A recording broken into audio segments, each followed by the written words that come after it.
Olá, sejam muito bem-vindos a mais uma aula de recuperação do seminário.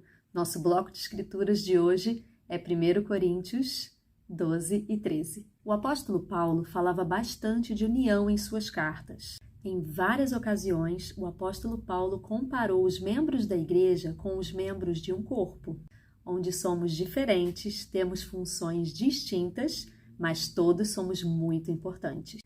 Vamos começar nossa aula hoje assistindo um vídeo que se chama Músicas Cantadas e Não Cantadas. Uma das realidades que enfrentamos como filhos de Deus em um mundo decaído é a de que alguns dias são difíceis. Dias em que nossa fé e nossa força são testadas. Então, o que fazemos nesses momentos? Nos momentos em que a melodia da alegria desfalece e não conseguimos expressá-la, talvez seja preciso ficar em silêncio por um tempo e apenas ouvir as pessoas, recebendo forças do esplendor da música ao nosso redor. E se apegar com determinação à frase do hino que reafirma que Jesus ouve a música que você não consegue entoar.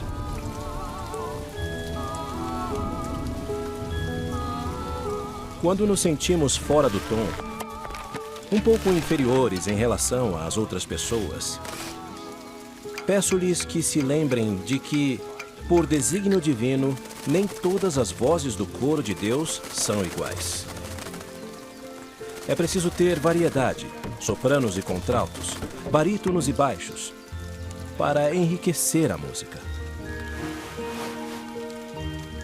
Quando menosprezamos nossa singularidade ou tentamos nos adequar a estereótipos irreais, perdemos a riqueza de tons e timbres planejada por Deus quando Ele criou um mundo diversificado.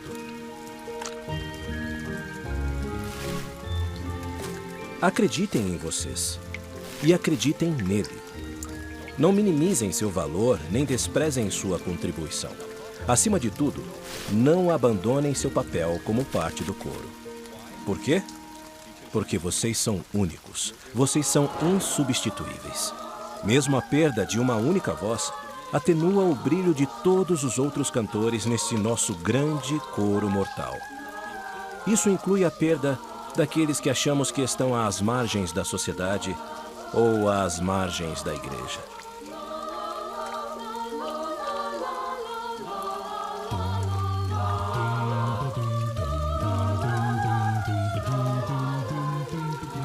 Devemos permanecer o mais próximo possível do Salvador e Redentor do mundo, onde poderemos saborear para sempre o hino mais precioso de todos, o cântico do amor que redime.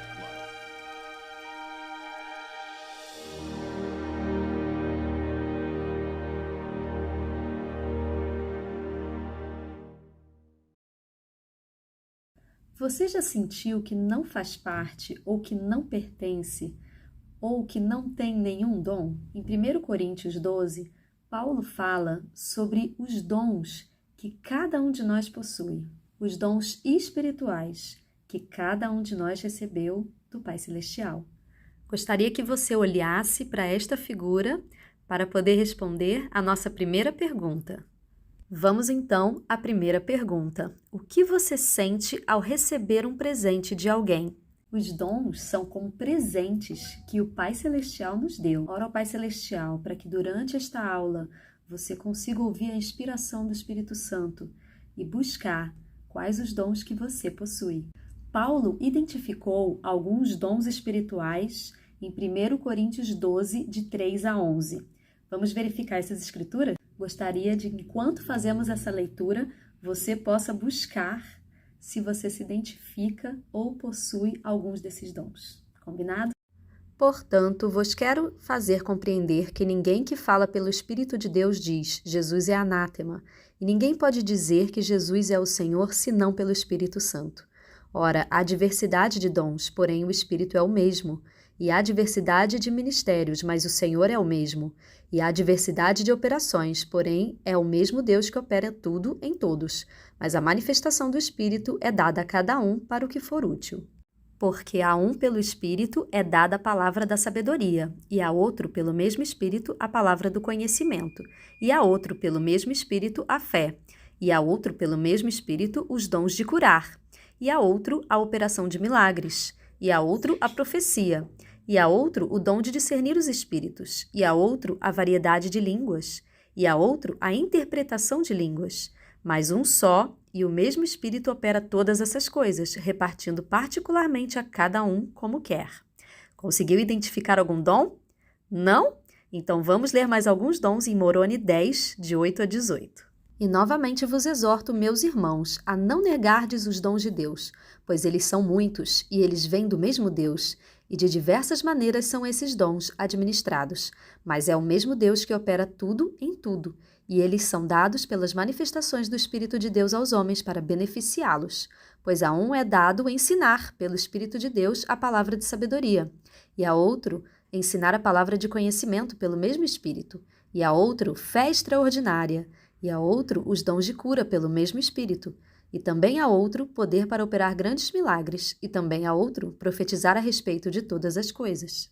E também a outro ver anjos e espíritos ministradores, e também a outro todos os tipos de línguas, e também a outro a interpretação de idiomas e de diversos tipos de línguas. E todos esses dons são dados pelo Espírito de Cristo, e são dados a cada homem individualmente de acordo com a sua vontade. E eu desejaria exortar-vos, meus amados irmãos, a vos lembrardes de que toda boa dádiva vem de Cristo. E aí, identificou algum? Ainda não? Vamos tentar Doutrina e Convênios 46, de 11 a 26. Pois a todos não são dados todos os dons, pois há muitos dons, e a cada homem é dado um dom pelo Espírito de Deus. E a alguns é dado um, a outros é dado outro, para que desse modo todos sejam beneficiados.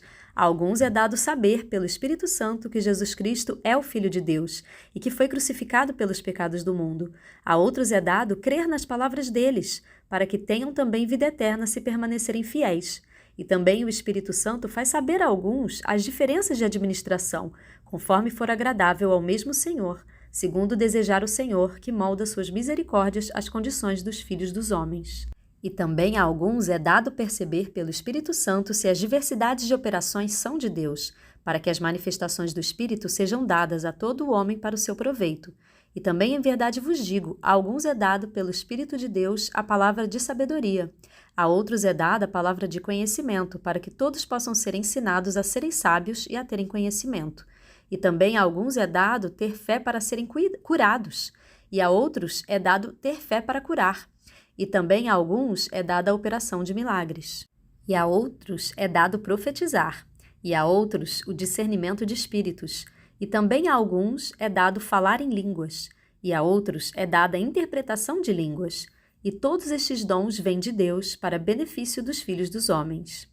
Finalmente, o elder Marvin J. Ashton falou sobre os dons que nem sempre são tão aparentes. Vamos ver? Permitam-me mencionar alguns dons que nem sempre são evidentes ou notados, mas que são muito importantes. O dom de pedir, o dom de ouvir, o dom de escutar e seguir a voz suave e mansa, o dom de chorar, o dom de evitar contendas, o dom de buscar o que é justo, o dom de não julgar, o dom de buscar a orientação de Deus, o dom de se importar com o próximo, o dom da ponderação, o dom de orar, o dom de prestar um testemunho poderoso. Vamos agora à segunda pergunta. Com qual dom você se identificou? Escreva em um caderno ou diário sobre esse dom e como você pode desenvolvê-lo. Todos esses dons têm o propósito de abençoarmos as vidas uns dos outros. Paulo faz a analogia de um corpo físico. Vamos ver? Se o pé disser, eu não sou uma mão, então não faço parte do corpo? E se a orelha disser, porque não sou um olho, não sou do corpo? Se todo o corpo fosse um olho, onde estaria o ouvido? Ou se todo o corpo fosse um ouvido, onde estaria o nariz? Mas Deus colocou os membros no corpo da forma como Ele quis. E se todos fossem um só membro, onde estaria o corpo? Agora, pois, há muitos membros, porém, um só corpo. O olho não pode dizer à mão, não preciso de você. A cabeça não pode dizer aos pés, vocês não são necessários. Até os membros que parecem mais fracos são necessários. Por fim, Paulo diz no versículo 27, ora, vós sois o corpo de Cristo. O Elder Uchtdorf nos ensinou o seguinte, quando penso no Salvador, com frequência imagino-o com as mãos estendidas para consolar, curar, abençoar e amar.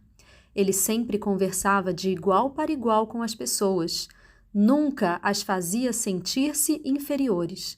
Ele amava o humilde e o manso e caminhava ao lado deles, ministrando e oferecendo a eles esperança e salvação.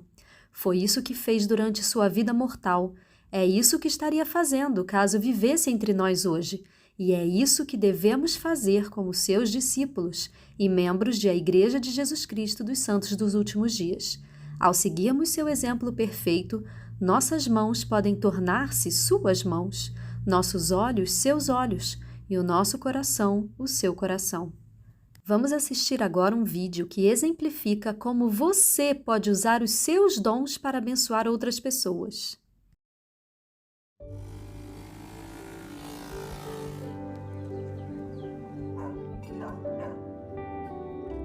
My name is Daniel. I am the first counselor of the Teachers Quorum and I am the ward pianist of Capital Ward. The first years we transferred here, my sister was tutored by a couple missionary at the temple, so I accompanied her during her piano lessons.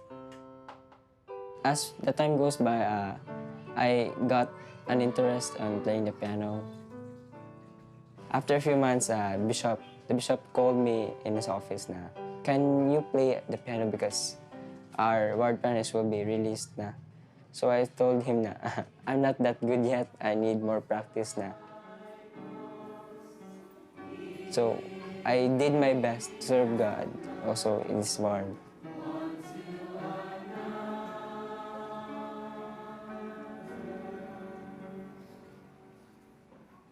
I choose hymns that will uplift members. Before the sacrament starts, their mind is focused on the sacrament so that it can renew their covenants.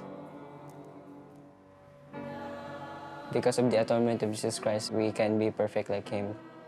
Every time I play, I feel a little nervous like that. My hands are shaking.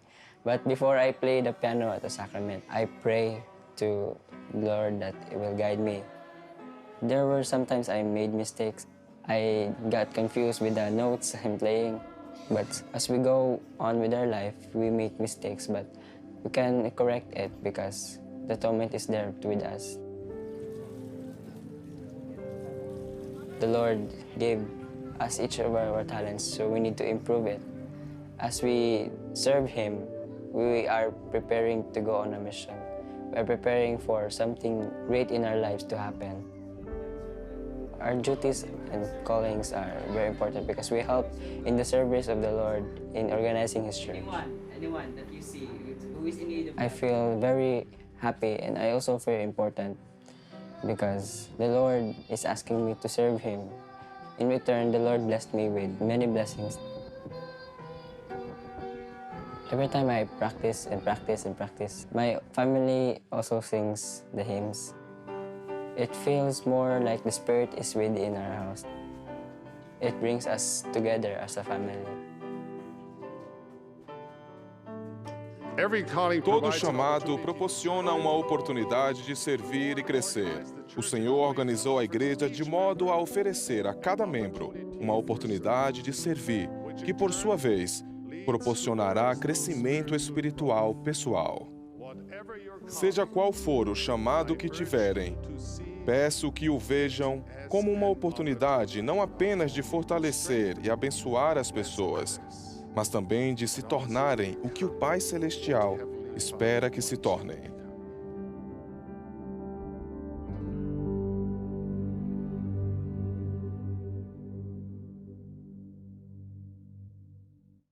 Finalmente, no último versículo do capítulo 12, Paulo diz que vai nos mostrar um caminho mais excelente. E o que poderia ser mais excelente do que usarmos nossos dons para abençoar a vida das pessoas? No capítulo 13, então, ele ensina um caminho mais excelente.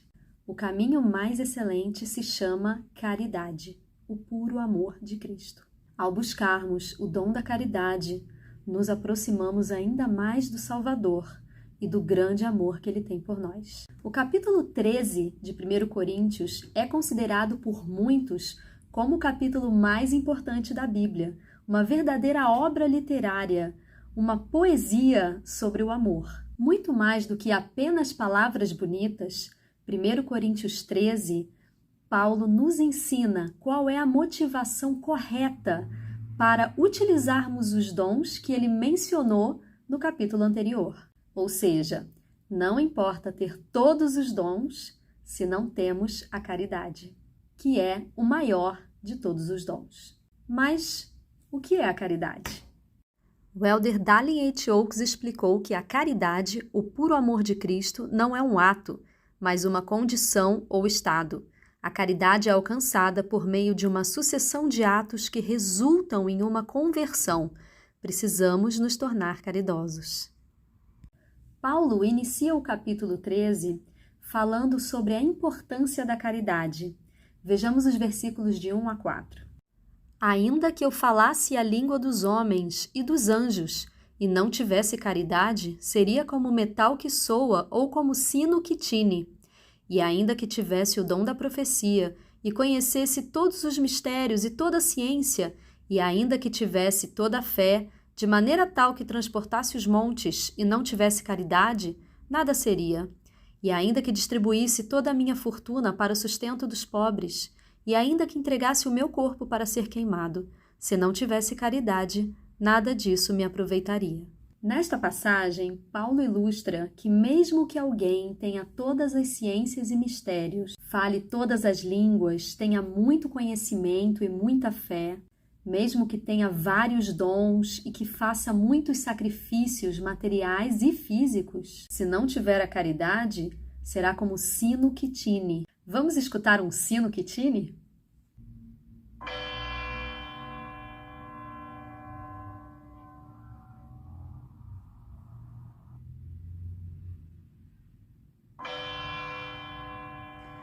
Podemos ver que o sino, quando tine, ele faz barulho, mas ele é vazio.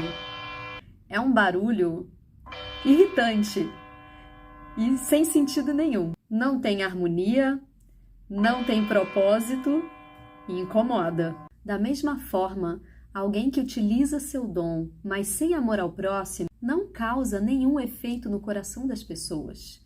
Não tem propósito. O amor deve ser a motivação maior e o propósito dos nossos atos e da utilização dos nossos dons. Quando o Salvador entregou sua vida por nós, ele foi verdadeiramente motivado pelo amor que ele tinha para nos salvar. Gostaria de compartilhar com vocês uma escritura que se encontra em Romanos 5, de 6 a 8, e diz o seguinte: Porque Cristo, quando nós ainda éramos fracos, morreu a seu tempo pelos ímpios. Dificilmente alguém morreria por um justo, pois poderá ser que pelo bom alguém se anime a morrer. Mas Deus prova o seu próprio amor para conosco, pelo fato de ter Cristo morrido por nós, sendo nós ainda pecadores. O exemplo de Jesus Cristo nos ensina que nos tornamos semelhantes a Ele quando amamos o nosso próximo e realmente realizamos as coisas, não por desejo próprio ou para parecer, mas sim por amor não fingido e dedicação. Moroni, no livro de Mormon, e Paulo, no Novo Testamento, ensinaram tudo o que o amor verdadeiro é e tudo o que ele não é. Vamos ver? Em Moroni, capítulo 10, lemos nos versículos 45 a 47 o seguinte: E a caridade é sofredora, e é benigna, e não é invejosa, e não se ensoberbece. Não busca seus interesses, não se irrita facilmente, não suspeita mal e não se regozija com a iniquidade, mas regozija-se com a verdade. Tudo sofre, tudo crê, tudo espera, tudo suporta. De modo que, meus amados irmãos, Se não tendes caridades, nada sois, porque a caridade nunca falha. Portanto, apegai-vos à caridade, que é de todas a maior, porque todas as coisas hão de falhar, mas a caridade é o puro amor de Cristo, e permanece para sempre, e para todos os que a possuírem no último dia, tudo estará bem. De modo semelhante, Paulo nos ensina nos versículos 4 a 8. A caridade é sofredora, é benigna, a caridade não é invejosa, a caridade não trata com leviandade, não se ensoberbece, não trata com indecência, não busca os seus interesses, não se irrita, não suspeita mal, não se alegra com a injustiça, porém se alegra com a verdade. Tudo sofre, tudo crê, tudo espera, tudo suporta. A caridade nunca falha. Jesus Cristo é o exemplo perfeito da caridade. Pondere por alguns momentos sobre alguns exemplos da vida do Salvador, onde ele expressou esse amor ao próximo. Veja as figuras a seguir para responder à terceira pergunta.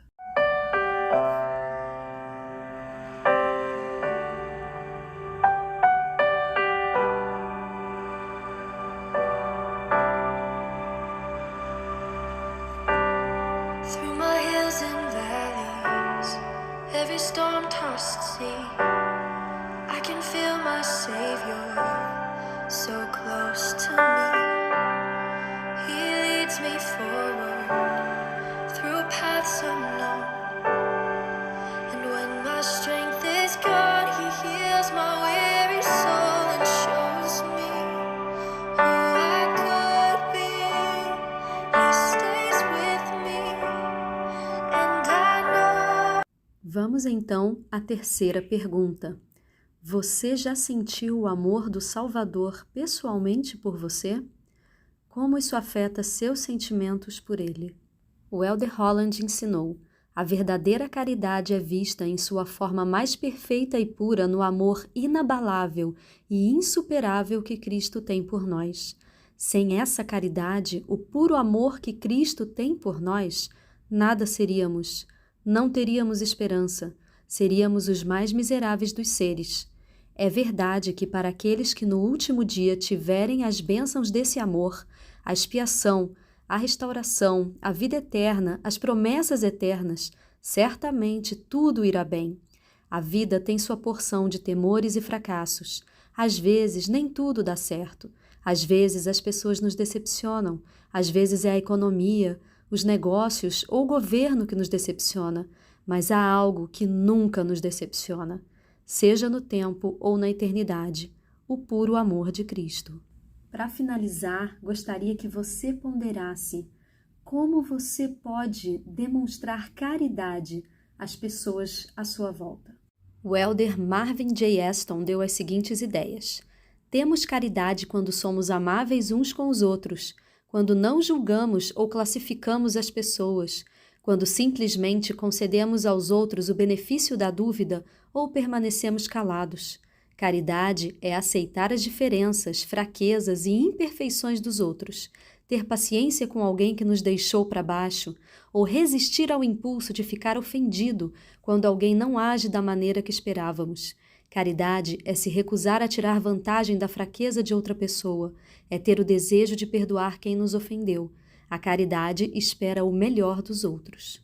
Querido jovem, gostaria de te desafiar a pensar sobre os seus dons. Como você pode abençoar a vida das pessoas à sua volta com eles? Gostaria de te desafiar a orar ao Pai Celestial para que consiga ter o amor como motivação de todos os teus atos. Por fim, deixo o desafio contido em Moroni 7,48, que fala o seguinte: portanto, meus amados irmãos jovens, rogai ao Pai, com toda a energia do vosso coração, que sejais cheios desse amor, que Ele concedeu a todos os que são verdadeiramente seguidores de seu Filho, Jesus Cristo. Que vos torneis os filhos de Deus, que quando Ele aparecer, sejamos como Ele, porque o veremos como Ele é. Que tenhamos esta esperança, que sejamos purificados como Ele é puro. Nunca se esqueçam dessa frase: A caridade nunca falha. Se tudo mais falhar, lembre-se que demonstrar amor sempre vai ser a melhor resposta. É a saída dos problemas e a melhor forma de nos aproximarmos de Jesus Cristo, pois nos tornaremos como Ele é. Deixo essa aula em nome de Jesus Cristo. Amém.